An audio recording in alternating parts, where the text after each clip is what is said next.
Tu l'as sûrement déjà vécu. Ce moment étrange où une femme semble froide, distante, presque indifférente. Mais quelque chose, au fond, te dit que ce n'est pas toute la vérité. Ses mots disent non, mais son regard hésite. Son attitude se contredit. Et toi, tu restes là, entre doute et intuition, à te demander: est-ce que je me fais des illusions ou est-ce qu'elle ressent réellement quelque chose qu'elle refuse d'admettre? La vérité, c'est que les émotions humaines ne sont pas toujours alignées avec les paroles. Et c'est encore plus vrai lorsqu'il s'agit de sentiments profonds. Le stoïcisme nous enseigne une chose essentielle. Les êtres humains sont souvent en conflit avec eux-mêmes. Ce qu'ils ressentent, ce qu'ils montrent et ce qu'ils disent ne sont pas toujours cohérents. Et comprendre cela te donne un avantage immense, non pas pour manipuler, mais pour voir clair là où les autres sont aveuglés. Marc Aurèle disait, en substance, que l'âme humaine est souvent troublée par des contradictions internes. Une personne peut vouloir quelque chose et en même temps en avoir peur. Une femme peut ressentir une attirance sincère et pourtant la nier, la cacher ou même la combattre. Pourquoi? Parce que ressentir, c'est s'exposer. Et s'exposer, c'est prendre un risque. Certaines femmes ont appris, par expérience ou par prudence, à ne pas montrer facilement leurs sentiments. Elles observent, testent, se protègent. Elles veulent être sûres. Sûres de toi, sûres d'elles-mêmes, sûres que ce qu'elles ressentent ne les mettra pas en position de faiblesse. Et c'est là que commence le jeu silencieux des signes invisibles. Le premier signe ne se trouve pas dans ce qu'elle dit, mais dans ce qu'elle ne peut pas empêcher. Elle revient toujours. Même quand elle prend ses distances, même quand elle prétend être occupée, même quand elle donne l'impression de vouloir s'éloigner, elle finit toujours par revenir vers toi. Un message inattendu, une réaction à une story, une présence discrète mais régulière. Ce comportement n'est pas un hasard.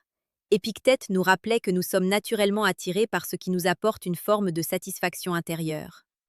Et si une femme revient vers toi, encore et encore, malgré ses propres résistances, c'est que ta présence crée en elle quelque chose qu'elle ne trouve pas ailleurs. Ce n'est pas forcément conscient. Elle peut même se convaincre qu'elle agit par simple curiosité ou habitude. Mais au fond, c'est un attachement qui commence à s'installer. Un homme stoïque ne court pas après ces signes. Il les observe, il les comprend, il reste stable. Parce qu'il sait que ce qui est sincère finit toujours par se révéler. Le deuxième signe est plus subtil, mais encore plus puissant. Elle réagit émotionnellement à ce que tu fais, pas toujours de manière positive. Parfois, elle peut sembler agacée, distante ou même froide. Mais derrière cette façade, il y a une chose essentielle. Tu ne la laisses pas indifférente. Et dans le monde des relations humaines, l'indifférence est le véritable opposé de l'amour, pas le rejet. Sénèque expliquait que ce qui trouble l'âme révèle ce qui a de la valeur à ses yeux. Si tes actions, tes paroles ou même ton absence provoquent une réaction chez elle, c'est que tu occupes une place dans son esprit. Une femme qui ne ressent rien pour toi ne réagit pas. Elle ne s'énerve pas.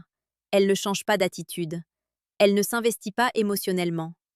Mais une femme qui lutte contre ses propres sentiments, elle, réagit. Parfois de façon contradictoire, parfois même de manière confuse. Et c'est là que beaucoup d'hommes font une erreur. Ils prennent ces réactions comme des signes négatifs. Ils se disent: elle est compliquée, elle n'est pas intéressée, je devrais abandonner. Mais un esprit stoïque comprend que les émotions humaines ne sont pas linéaires. Elles sont complexes, mouvantes, parfois même paradoxales. Ce n'est pas parce qu'elle résiste qu'elle ne ressent rien. C'est parfois justement parce qu'elle ressent trop. Le troisième signe demande encore plus de finesse pour être perçu. Elle t'observe, pas toujours directement, pas toujours de manière évidente, mais elle est attentive à toi, à ce que tu fais, à ce que tu deviens, à la manière dont tu interagis avec le monde. Elle regarde tes réseaux, elle remarque des détails que tu penses insignifiants. Elle se souvient de choses que tu as dites en passant. Pourquoi? Parce que son esprit te considère comme quelqu'un d'important. Marc Aurèle nous enseignait que l'attention est une forme d'investissement de l'âme. Là où ton attention va, ton énergie suit. Et si une femme t'accorde de l'attention, même discrètement, même silencieusement, c'est que tu occupes une place dans son univers intérieur. Mais encore une fois, elle peut ne pas l'assumer. Elle peut même jouer un rôle opposé, prétendre ne pas s'intéresser, garder une certaine distance. Mais son regard, lui, ne ment pas. Un homme aligné avec les principes stoïciens ne cherche pas à forcer une révélation. Il laisse les choses se manifester naturellement. Il comprend que la vérité des émotions finit toujours par émerger, à condition de ne pas la brusquer. Et c'est précisément cette maîtrise qui crée l'attraction la plus profonde. Parce que dans un monde où tout le monde poursuit, insiste, force, celui qui reste centré, calme et lucide devient rare. Et ce qui est rare attire.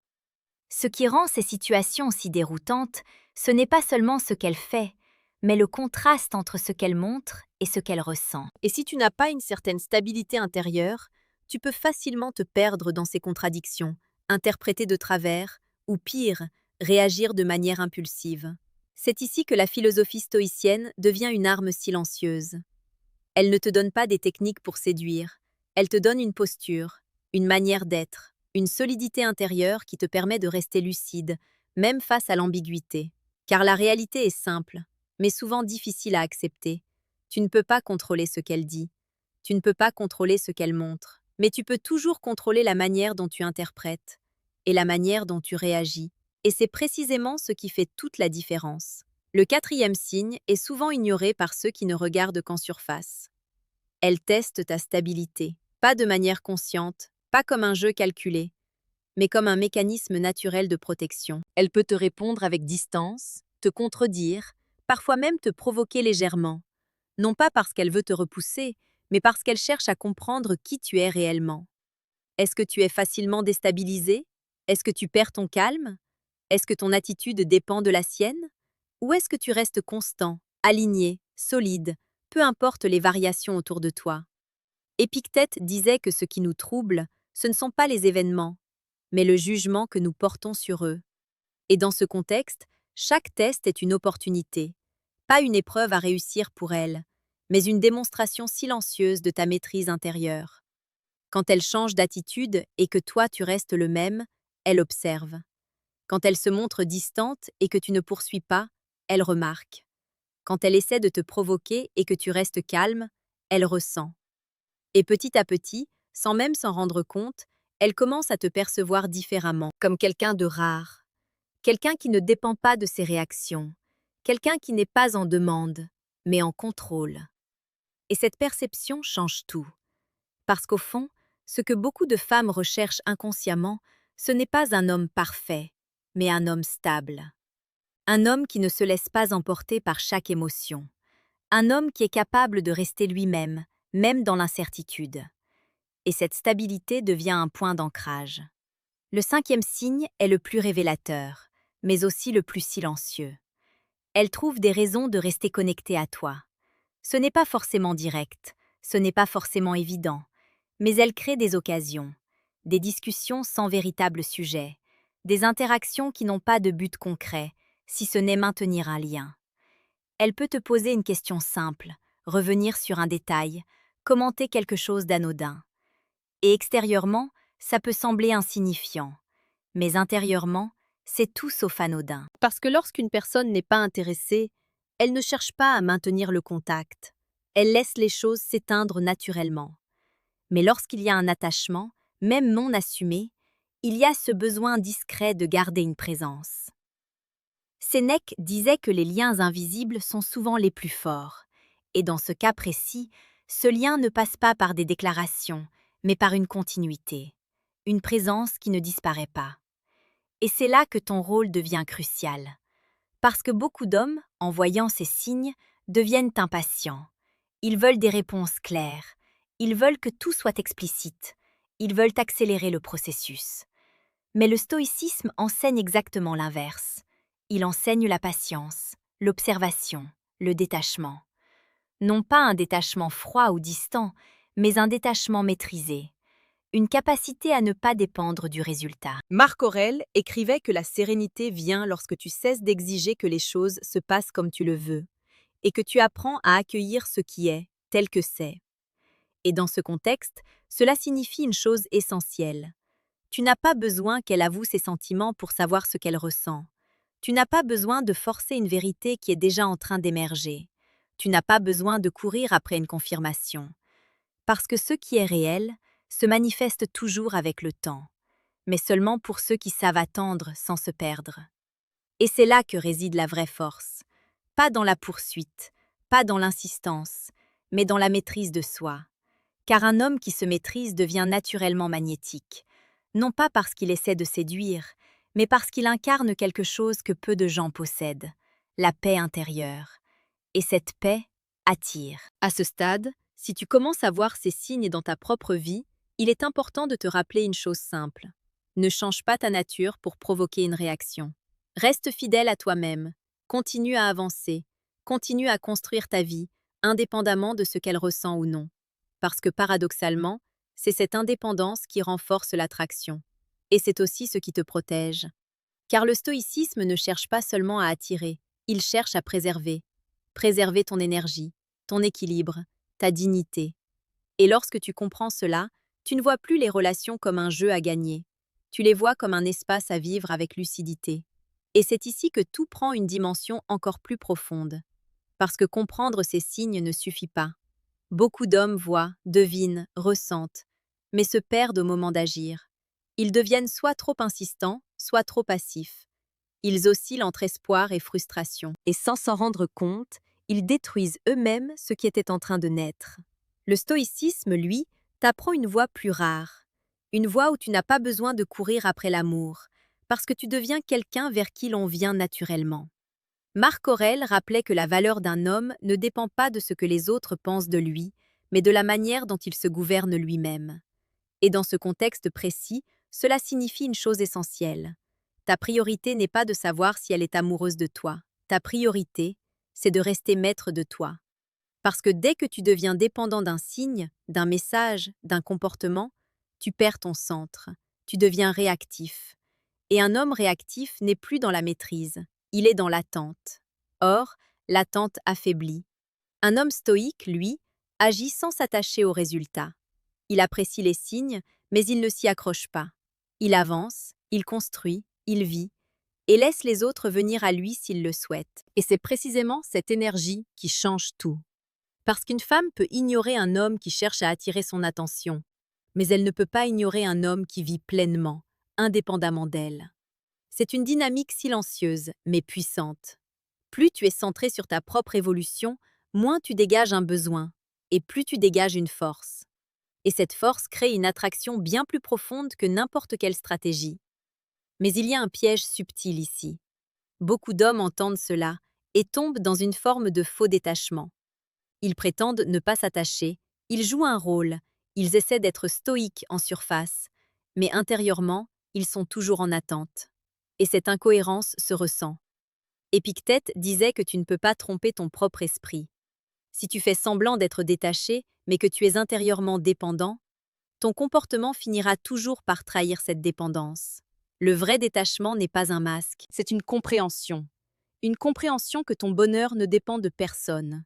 Une compréhension que ce que tu contrôles, c'est toi et rien d'autre. Et lorsque cette compréhension devient réelle, quelque chose change dans ta manière d'interagir. Tu deviens plus calme, plus posé, plus présent. Tu n'as plus besoin de prouver, tu n'as plus besoin de convaincre, tu es simplement là. Et paradoxalement, c'est souvent à ce moment-là que les choses se débloquent. Parce qu'en face, elle ressent cette différence. Elle ressent que tu n'es pas comme les autres, que tu ne cherches pas à combler un vide, que tu n'attends rien d'elle.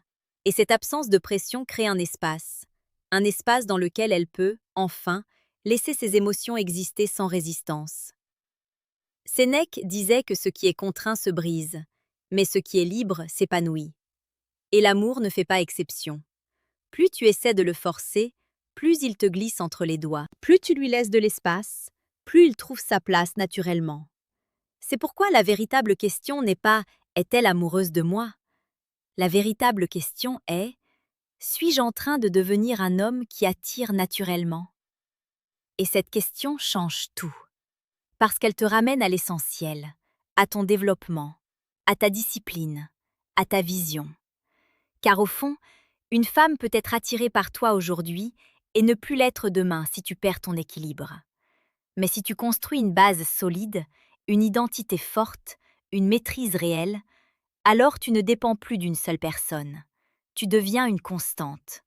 Et dans un monde rempli d'instabilité, une constante est précieuse. Petite parenthèse, les amis. J'ai créé un manuel complet sur la séduction stoïque. Il t'apprend comment parler avec maîtrise pour créer une vraie attraction. Le lien est en première ligne de la description. Cette pub sera une seule fois dans toute la vidéo, et surtout presque à la fin de la vidéo. On continue. Si ce type de réflexion résonne en toi, prends un instant pour t'abonner, pas pour suivre une tendance, mais pour t'exposer régulièrement à des idées qui renforcent ton esprit. Parce que ce que tu écoutes chaque jour finit par façonner ce que tu deviens. Et souviens-toi de ceci. Les signes dont nous avons parlé ne sont pas des garanties. Ils ne sont pas des promesses. Ils sont simplement des indications. Ce qui compte vraiment, c'est ce que tu fais avec cette compréhension. Tu peux choisir de courir après une validation, ou tu peux choisir de devenir quelqu'un qui n'en a plus besoin. Tu peux choisir de douter, ou tu peux choisir d'observer avec calme. Tu peux choisir de te perdre dans ces contradictions, ou tu peux choisir de rester aligné, peu importe ce qu'elles montrent. Et c'est dans ce choix que se joue toute la différence. Parce qu'au final, l'attraction la plus puissante n'est pas celle que tu provoques chez quelqu'un d'autre. C'est celle que tu développes en toi-même. Une force tranquille, une présence stable, une clarté intérieure. Et lorsque tu incarnes cela, tu n'as plus besoin de chercher des signes. Ce sont les autres qui commencent à en voir chez toi.